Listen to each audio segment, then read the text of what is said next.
Today we're going to show you where to locate the instructions to use an add code. If you are waitlisted for a class, or you are trying to register for a new class after the semester has started, you will need an add code from your instructor.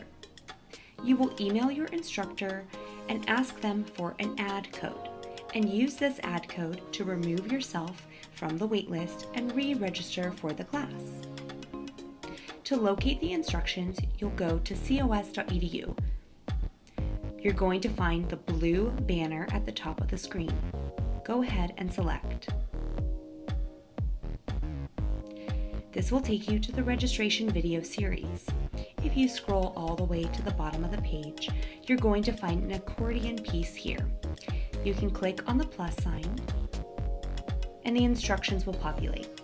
There are two options. Option 1 is if you are already waitlisted for a class. You will follow these instructions here.